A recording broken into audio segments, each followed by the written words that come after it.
So thank you for coming on. Thanks for having me. I'm excited. I'm excited to dive in because, guys, I'm going to plug right away. He's a podcast host as well, Born or Made. We'll have that link below. And whenever you connect with not only like someone who does a lot of podcasts, but as a host, the value is there. Yes. So let's dive into it. Could you give a little bit of background maybe to the audience about like where you're from, just like a little bit of highlight reel on just your story? Sure. I'm born and raised in New York City. I grew up in Manhattan. Always thought entrepreneurially, somehow, some way. You know, that's kind of why I have a podcast called Born or Made, because I cannot describe why I always wanted to do from such a young age. It was just something that it came naturally to me. You know, when I was done with, He-Man toys and my G.I. Joes, I would go downstairs in front of my apartment building. I'd lay down a blanket and I'd try to sell them for $1. I just always thought that way, and that sort of followed me throughout my life. When I was an athlete as a kid, really was this sort of, I was naturally, I naturally gravitated towards sports. Yeah. When I was 13, I started walking the path of partyhood. You know, growing up in New York City is you're exposed to a lot of amazing things, but also some not so amazing things. And for the next 10 years, from 13 to 23, I really walked the line of good and evil. I always had a job. I finished high school. I started going to college and realized it wasn't for me. But I was a full-blown alcoholic and drug addict, you know, all through my teens and into my early 20s. And when I was 23, I had a coming to life moment where I said, this can't go on. I'm going to die. I'm way too good, not in a conceited, cocky, egotistical way, but in a way that I knew that in my heart of hearts, I was too good a person to allow the disease of alcoholism to take me out. And a couple of guys saw that I was struggling. They dragged me into an AA meeting, and right after that AA meeting, they took me to a gym, a Muay Thai academy in Chinatown in New York City, and I changed my life. Everything changed. I stopped drinking. I stopped doing drugs. These guys taught me how to live. They taught me they gave me a schedule, very, and these dudes were about 10 years older than me. So I looked up to them like brothers, like older brothers. Why do you think you looked up to them? Especially being like so in your lane of like.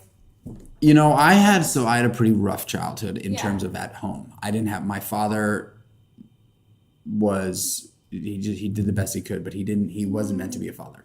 He was aggressive and abusive, and my relationship with him was terrible from very early on. So I was always seeking that fatherly figure. I was always seeking someone to pat me on the back and give me some sort of approval.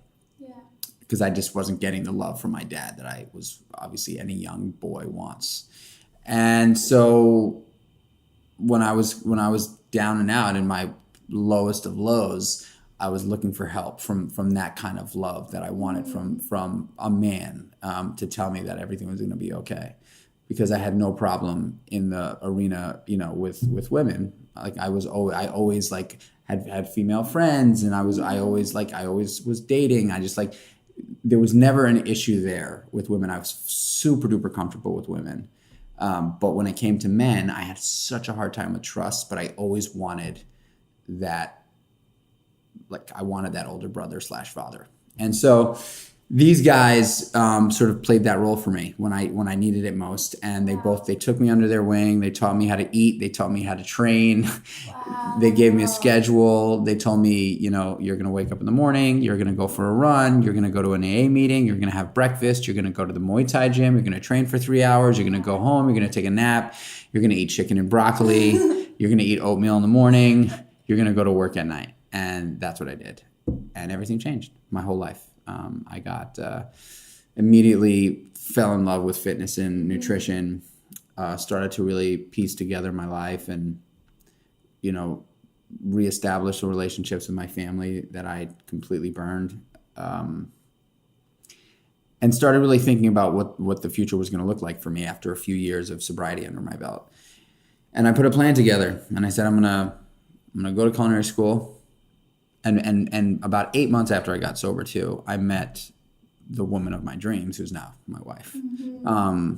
I get emotional every time I say that. It's crazy. But so I met her. I met Donna. She supported me. She saw what I was going through, and she was just like, I don't know, like where she came from. It was crazy. But then about a year after I met her, I said, I'm going to build a life. I'm going to build a life for us. I'm going to marry this woman. I'm going to go out there and do what I was born to do. And so I went to culinary school. Right after culinary school, I was there for 18 months. I built a business plan. I got one of my childhood best friends who moved out to LA, the best chef I know, the most incredible chef. His name is Dan Holzman. I dragged him back to New York, and we started working on this idea for the meatball shop. Yeah. And I was at this restaurant for 6 years at the time, 6.5 years, bartending, bar managing, kind of did everything there. Small little place, amazing restaurant in the East Village called Frank Restaurant.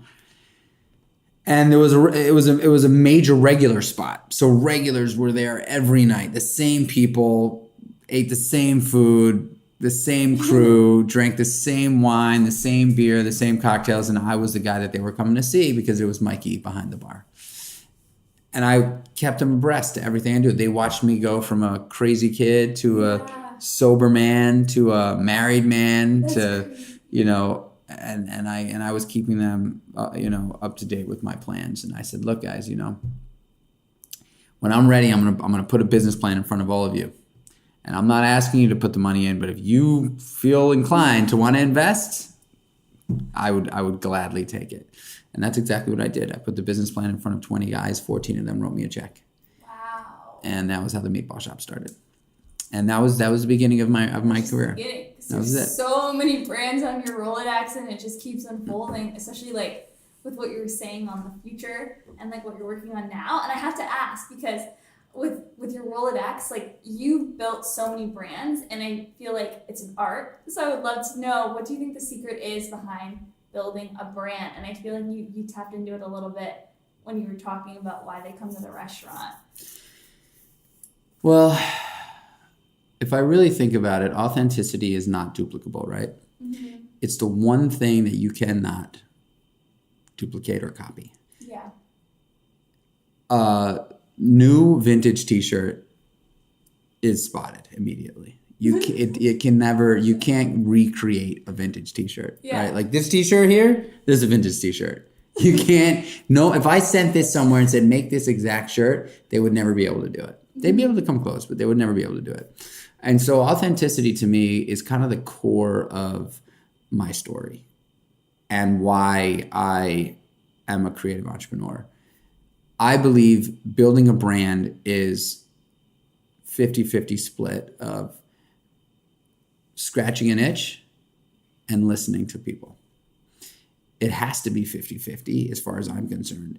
You have to be able, for me, every single brand that I've created was a ramification of experiences that I have fallen in love with. And so when I fall in love with something, I tend to obsess and get focused really hard on it. And ultimately want to develop it as hard and as fast as I can, right? I don't open up one restaurant, I open up 16. I don't run a 5K, I run marathons. I don't strength train, I compete in bodybuilding competitions. I don't train Muay Thai, I compete in Muay Thai. Everything I do that I fall in love with, I take it to as far as I can, or pretty damn far. Yeah.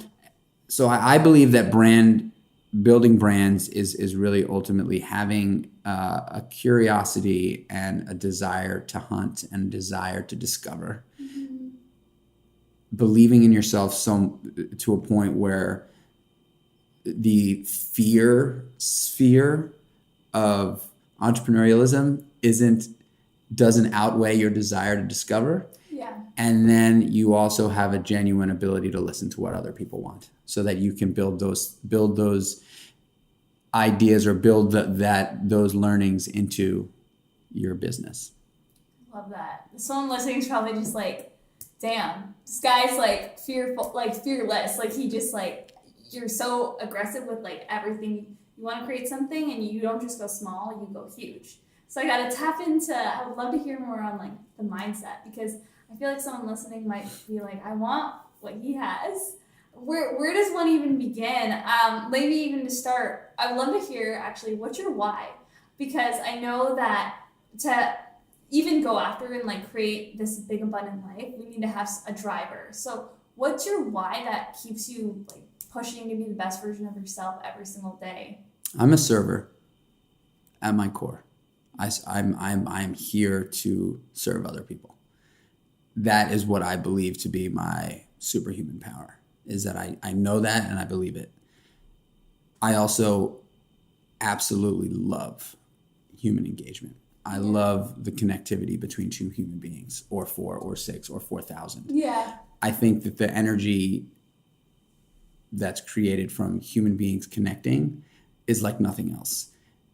And so if I can create business, brand, family to expose me more to that experience, that energy, I am fulfilling my why. I love serving others. I love making people happy. I mean, I didn't just land in the restaurant business. I believe I was put there. And I got my first job in a restaurant when I was 12. I knew that I had arrived then. I have not, up until the pandemic, from 12 to 39, I'd always had a job in a restaurant. There'd never been a single moment where I wasn't working in one, whether I owned it or not. I've always worked in a restaurant. Yeah. And I can't help myself, even as an owner of restaurants for 12 years, if I'm inside the restaurant, most people look at me, I mean, unless they know who I am, they don't think I'm the owner of the restaurant. They look at this, they're like, who's this kid? Because I've got my sleeve rolled up, I got tattoos, I'm running around the restaurant, I'm in t-shirt and jeans, I got my hat backwards. Like, I'm not trying to impress anybody. I'm just trying to make you happy. Period. Done. And so if that means that you've got a pile of plates on your table and the busboy isn't able to get there, I am bussing tables. I'm running food. I'm making drinks. I'm greeting guests. I'm doing all those things that genuinely are obviously great for the restaurant, but ultimately make me happy and feel fulfilled. And so now I'm able to do that with a new business that I'm creating to many more people, because I'm an experiential entrepreneur and a creative entrepreneur, but my businesses to date have been all in experience, all in, in person. And I love that, because that allows me to tell the story of the business easily, right? The business of business is storytelling, right? Like, if you can't tell the story by somebody experiencing what you're selling, you kind of failed. People love hearing stories. Like, human beings since the beginning of time have sat around a fire pit, like dying to hear the story. And there's not, and I sort of explain, like, the entrepreneur, right? The real entrepreneur is the real storyteller. There's always, like, in a tribe of people, there's like a small handful that are always the ones that are telling the story. Yeah, the majority of the people are listening, And if you're a storyteller and you're good at it, man, like, the sky's the limit, I don't think that it's for everyone. Totally. But I'm off on a little tangent here. No, I love it. I love it. We love the tangents, because they spark like where the conversation's meant to go. And even with the storytelling and having, it's almost like the belief is so big too, because someone listening could be like, I got the stories, but like they maybe don't have that inner belief system, and I really want to tap into, we're going to get into habits, but there's the mindset. Your mindset is like so unshakable, and especially with the whole element of failing, like failure doesn't even cross your mind. And even there's a quote I saw, you said it was like, fail often, fail fast, learn from your mistakes. Where do you think this like unshakable mindset comes, like where failure isn't even an option? Like it doesn't even spike you. I feel like a lot of people let that fear stop them from even going after starting the business venture. or anything. It could even be something small. They're just scared of failing. Courage is a really powerful emotion. Mm-hmm. Courage, most people think, doesn't involve fear. Courage is absolutely a huge part of courage is fear. Yeah. The difference between living in fear and living with fear.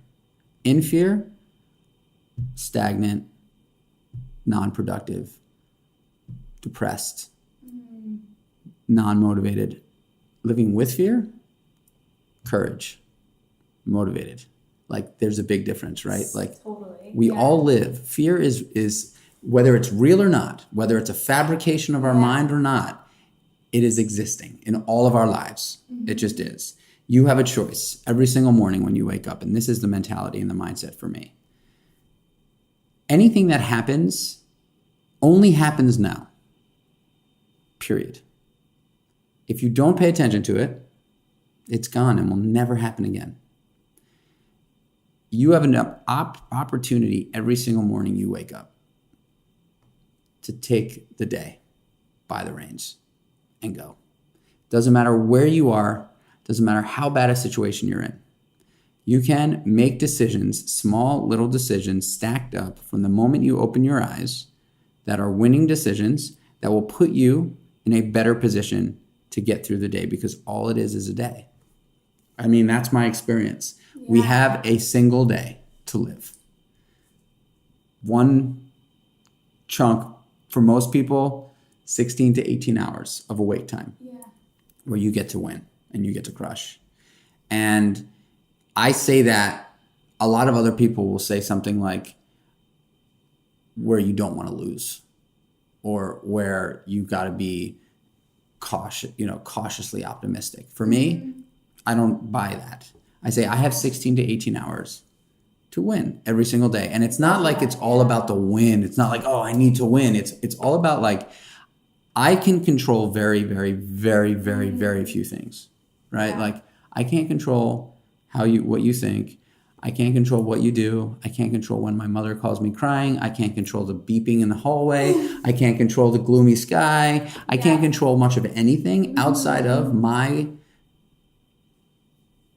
decision on how I'm going to respond to what life throws at me.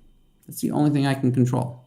And so when I wake up in the morning, I can allow anxiety and stress and the feeling of overwhelm to completely infiltrate from the second I get up. And so many people do. They just wake up and that anxiety is like, and then they take the bait and they start telling themselves, oh God, the stress, the anxiety, what am I going to do? Yeah. I just want to roll over and go back to bed. Or you can do what I do, which is I take my eye mask off, I open up my eyes, I look up at the ceiling, I think about my wife and kids sitting at the breakfast nook, and I smile from ear to ear for 15 seconds. Big shit-eating grin every single morning. Love that. And I feel the positivity and optimism wash over my body. And that's how I start my day every day. And I've got a long list of things that I do after that. Yeah. But like the mindset for me is I have the choice of whether I want to win or I want to fail today. And it's not that I'm afraid of failing. It's that I want to win. I want to fucking win. And it's not like, again, like I don't think that it should, I'm not trying to say that like I need to win or else.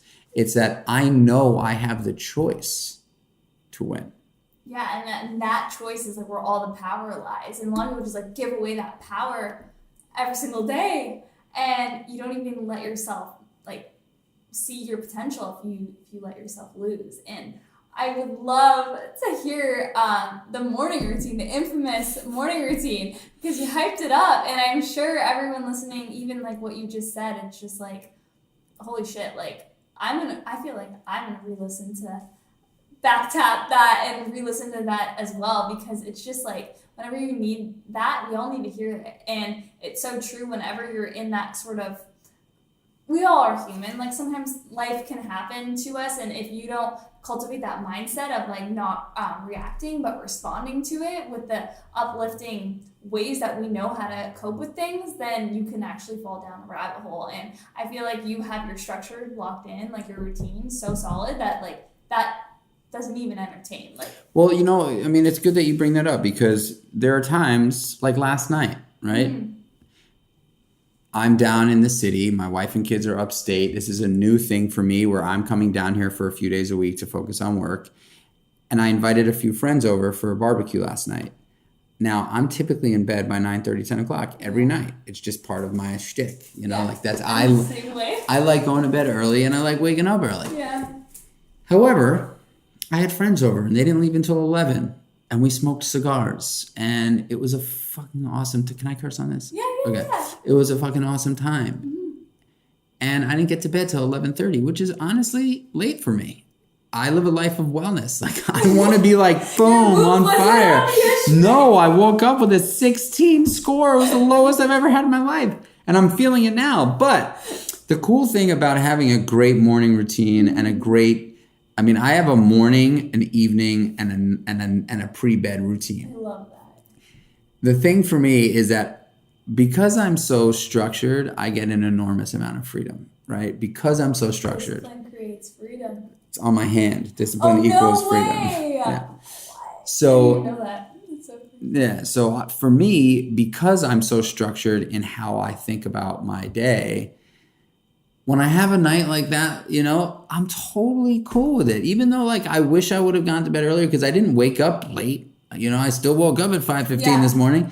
You know, I think when you live this like a life of wellness, or when you live this journey where you are trying to be your best version every day, it's okay when you fuck up, right? Like I eat really clean, but I know last night I had steak and you know like and I mean we ate a lot last night, and tonight I'm going out for dinner with friends. I know that I'm gonna eat. You know. But you're saying this. So a lot of people feel like you can't ever like get outside the line. Oh, no. Especially someone like yourself. Like it's so nice to hear it because we feel like shit, especially with social media, when we see everyone like doing, everyone's only showing when they want to show. Mm-hmm. Did you show your night last night? I didn't actually. I should have, but I didn't. Still humanize it, but I know I love that you're saying this because it's so true. But then I also feel like because you're so strong with your routine, like that night, yes, maybe the Whoop score is a little off, but it's not going to throw you off. No, and I also look. I've competed in bodybuilding competitions, mm-hmm. right? Which is probably the most intense mental, physical, and actually spiritual experience one could go through because you train extremely hard. You not only lift, like you're lifting intensely, but you're also doing an enormous amount of cardio when you're in a contest prep. You're in a deficit. And then you're in a severe deficit. Yeah. So you're down in the 3 to 5% body fat arena. And I'm here to tell you that I cheat even then. I just do. And I know that I'm an extreme dude, but I can't live my life without the ability to veer off every now and again. I just can't. I can't do it. I think that would be lame. I think that would be, what's like the point of like being my best version is not being able to treat myself every now and again. You know what I mean? Like, I love that. That's a quotable right there. Yeah, I think it's important. I think that, really like, if you want to actually be the best version of yourself, which sounds kind of corny and cliche, but the truth is that is what I strive for every day. Yeah. I know that I have to be able to also enjoy. I don't drink, I don't smoke, I don't do drugs. And so I totally believe in, even my coach who he's, when I was leading up to, we had a competition. We were deep in a prep in March in the beginning of the pandemic. And so I had a show in May, and I had been 3.5 months into this contest prep where I was just depleted, Yeah. And we said, well, chances are we're not going to get to compete. And my mindset was like, no, we're going to compete. I'm already deep. Like I'm sitting at like 5% body fat already. I'm like, we're competing. And we took it another 3 or 4 weeks, and it was just like, no way. There's no way we're competing. So we tried to get a show in October, and that following October, couldn't get a show in October. Did you stay super lean this whole time? So I went, I sort of like came back up. So it was May, June, July, August, September. No, so it was May, and then we were trying to get a show in July, because we were thinking that it was something was gonna loosen up. That's what they kept. Yeah. And then I couldn't get a show in July, so we were like, okay, let's eat a little bit, and we'll keep it at arm's length. Just coast. And then I found a show in September that was going to happen. And my coach said, you're going to win the show.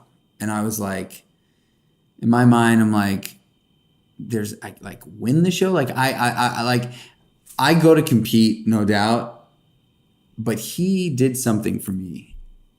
Because when you, like, running marathons, you don't go to win. You know what I mean? Like, unless you're like a real deal, like a sub, 2 hour, 45-minute marathon. Like, I'm not going to win the marathon, but I'm going to compete and enjoy myself and try to beat my time. Yeah, exactly. He did something for me by telling me, Mike, you're going to win the show. And I was like, okay, great. Like, let's go to win, let's train to win.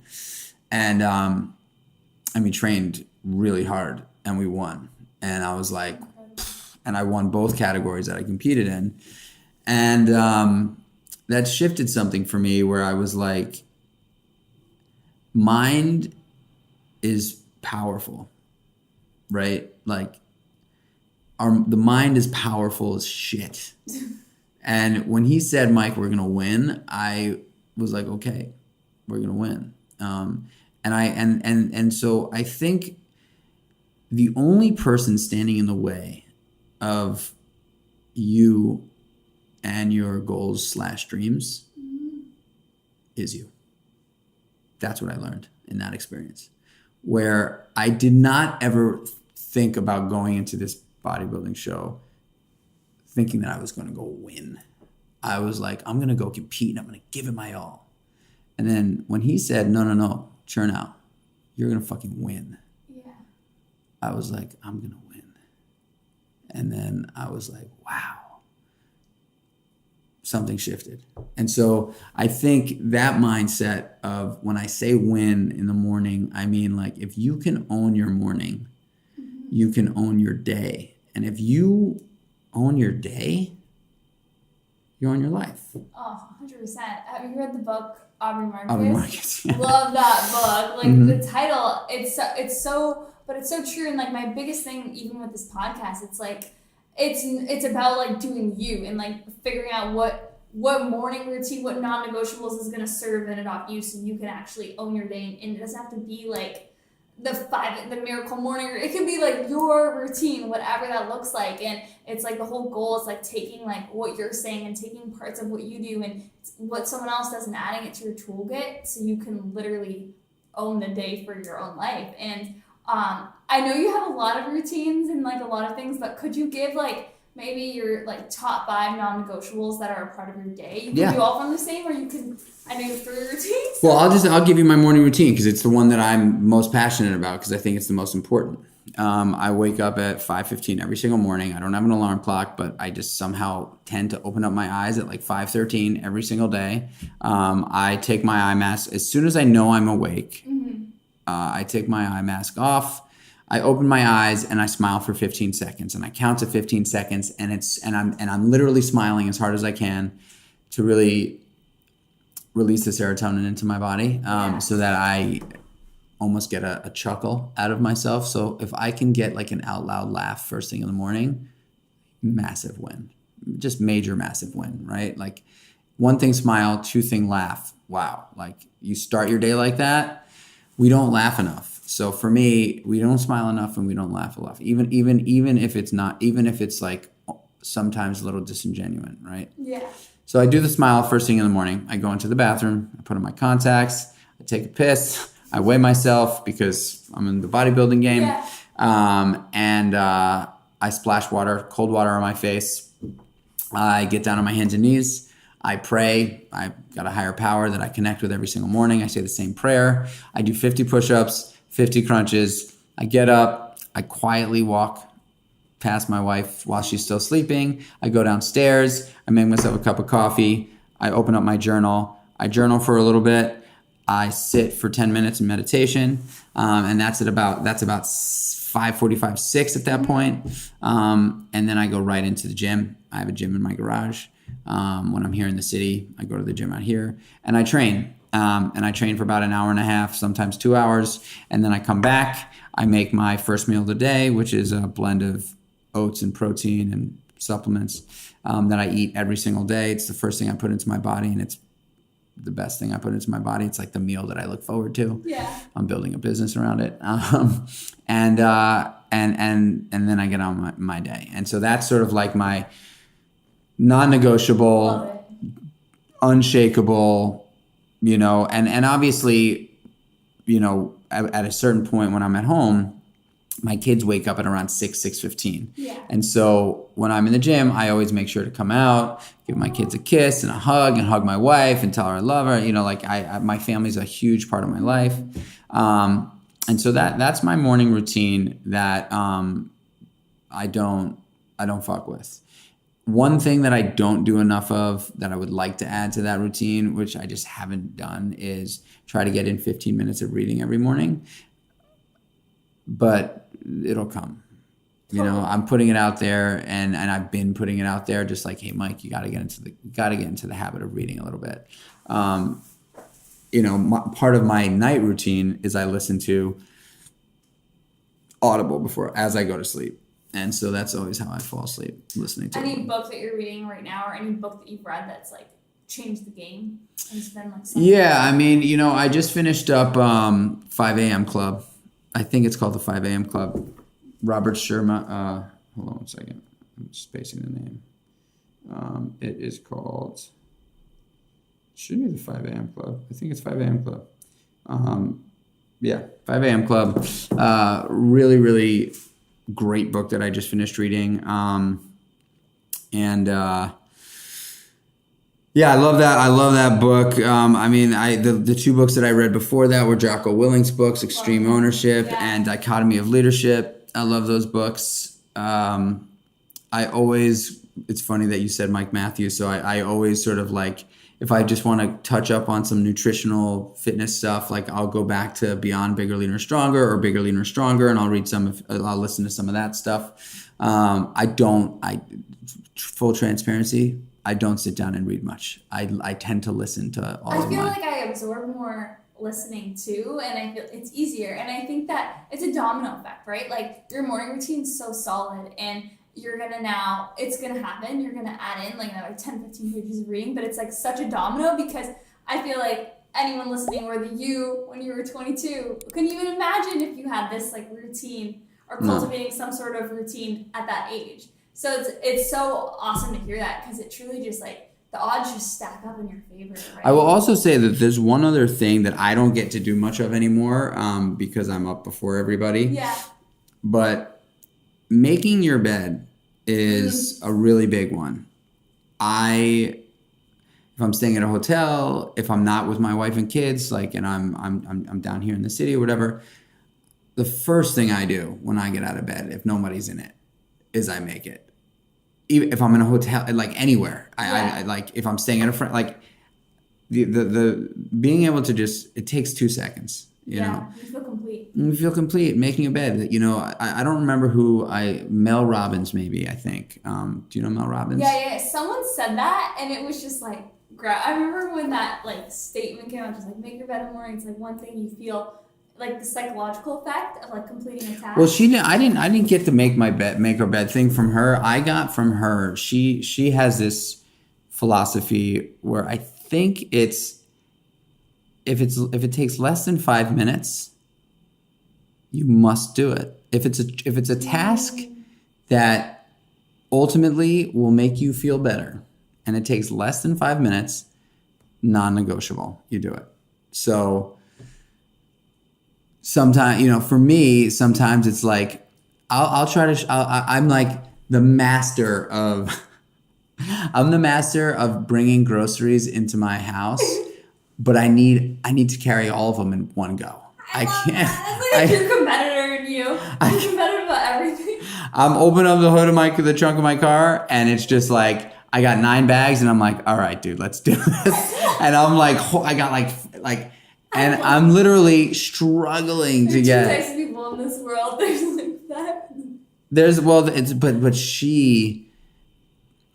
That philosophy of like, hey man, like the chances are that it would be faster for you to take 2 at a time, not have to put them down to open up the door and then pick them all back again. Totally. Like take 2 at a time, open the door, bring them in, go back, grab another 2.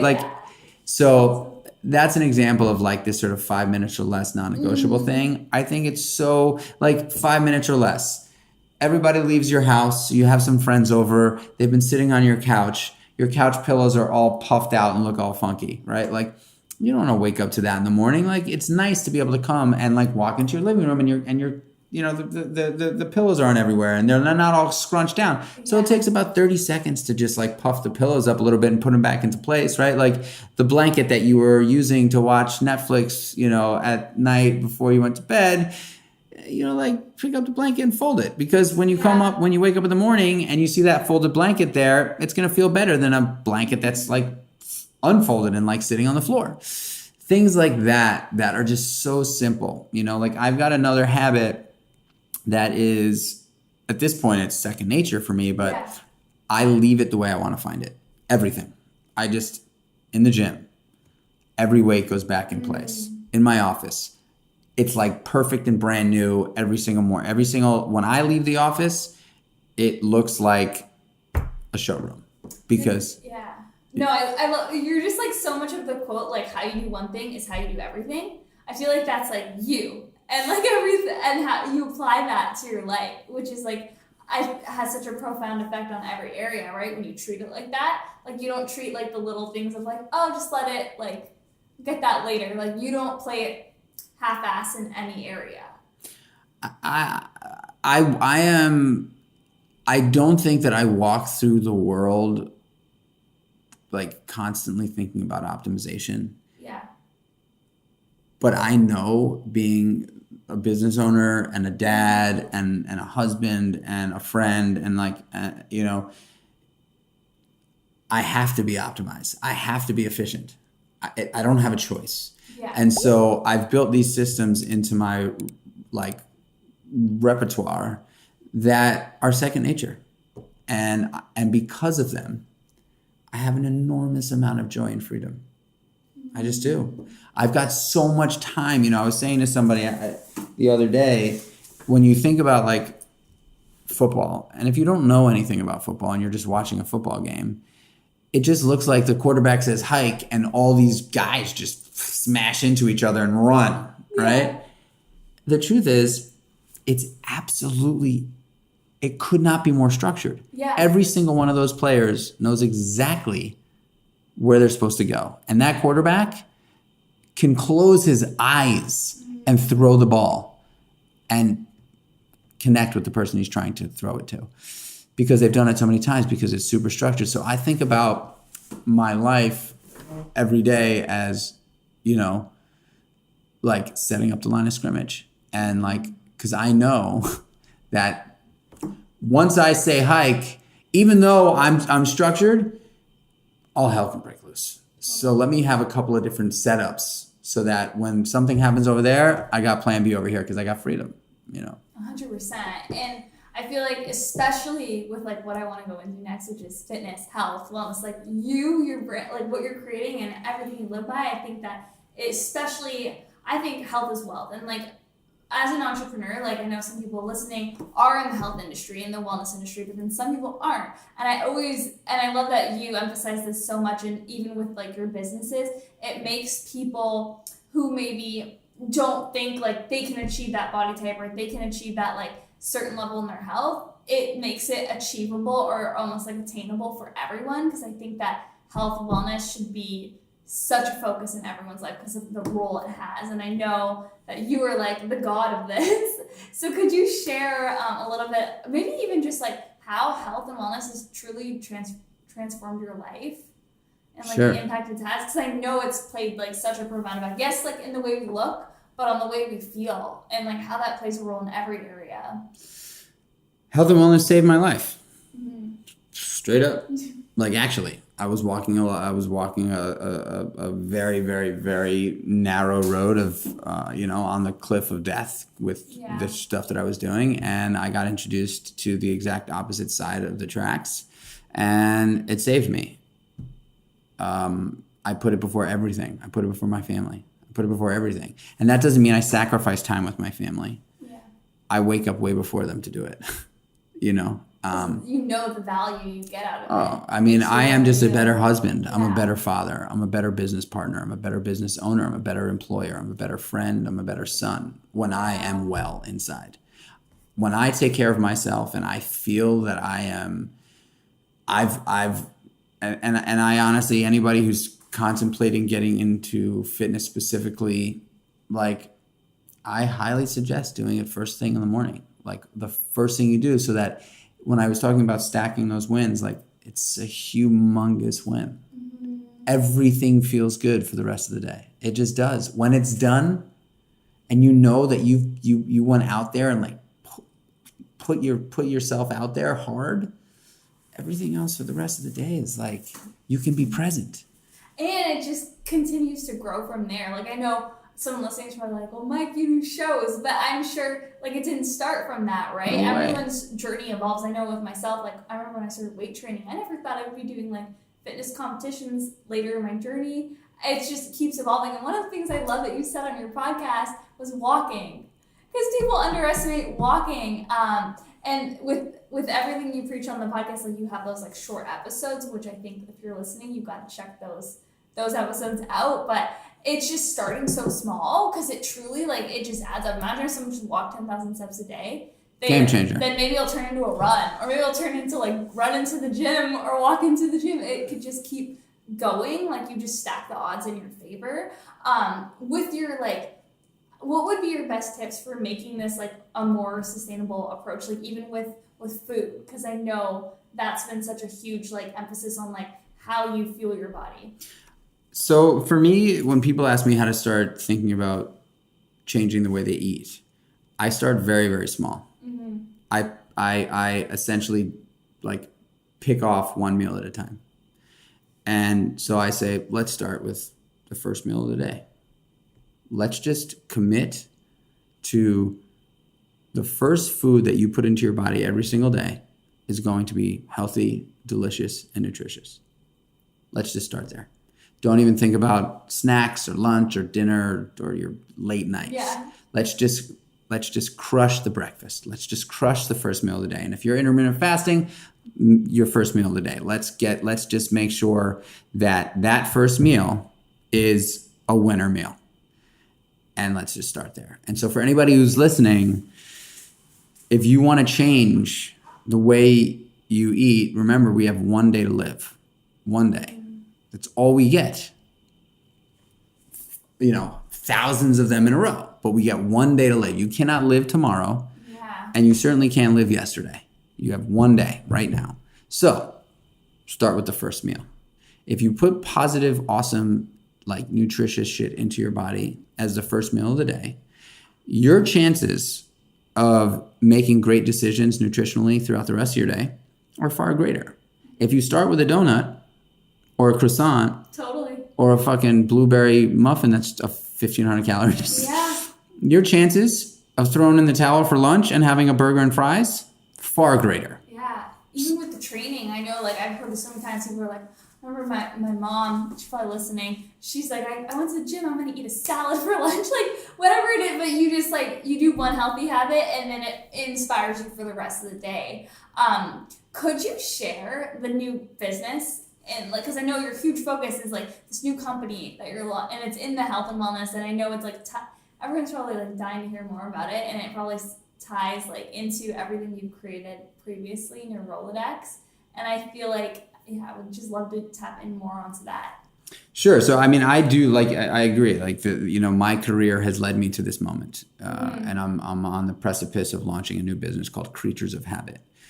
Obviously, this conversation has been loosely, or not loosely, actually very like consistent in me talking about habits and how they've made me. So I'm taking a step out of the restaurant industry and I'm launching a business in digital wellness, CPG.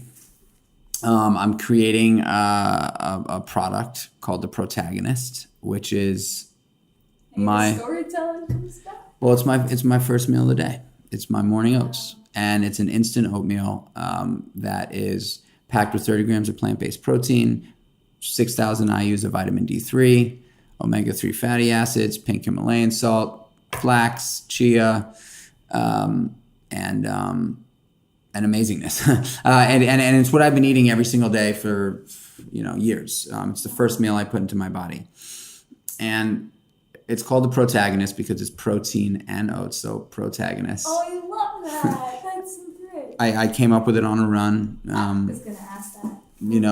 And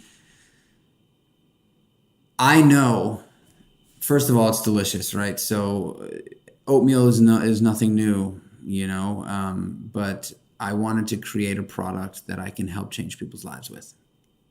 I love being able to tell people stories in my restaurants. Mm-hmm. The only problem with having restaurants is that you got to be in the city to go there. I can't tell you the story of Seymour's or the Meatball Shop in Chicago unless I fly you here. Yeah. So the ability for me to be able to create a product that I know I've been putting into my body every day for years and years, and I'm in the best shape of my life. I have it every single day. I look forward to it. It's satiating. It gets me the vitamins and minerals and macros, perfect macro split for me to kick off my day. If I can get that in front of people that are eating less nutritious things in the morning and give them the chance to say, okay, well, I'm D3 deficient like everybody else on the planet. Yeah. If I eat this, I will no longer be D3 deficient. I don't get omega-3s because I don't like fish or I'm vegan. Well, this product happens to be plant-based and allergen-free. So I get you the omega-3s that you probably need. There's a lot of things that I thought through when I was doing this. It was like, not only is it awesome, delicious, convenient, it's made in under 3 minutes, but it's like,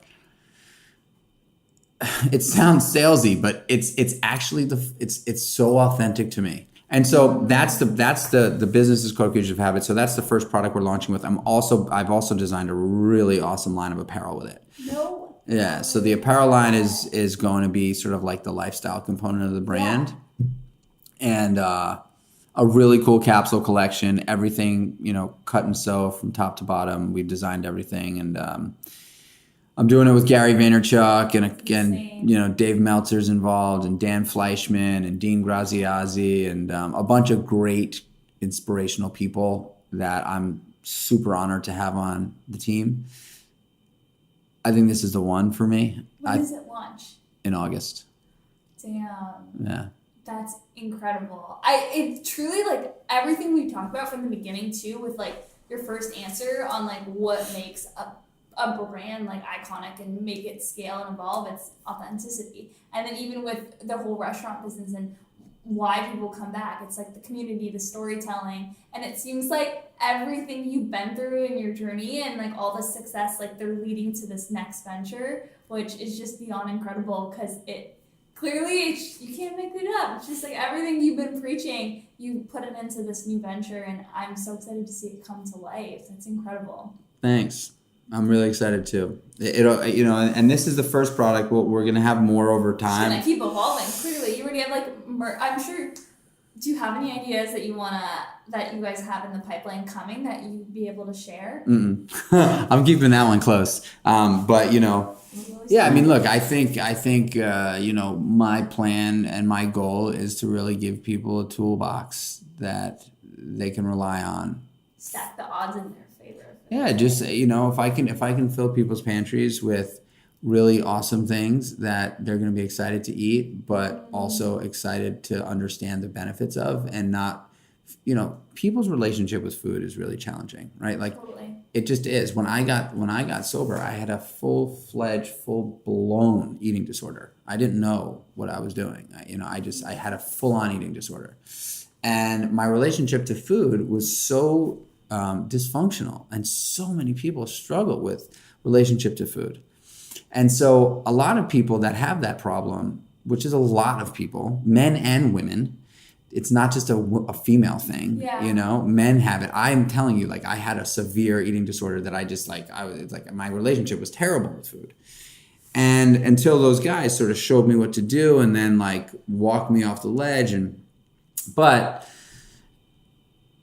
people with that problem really want to just be told what to eat. Especially if it's like, this is not going to make you fat, and this is going to be good for you. And it's also going to be delicious.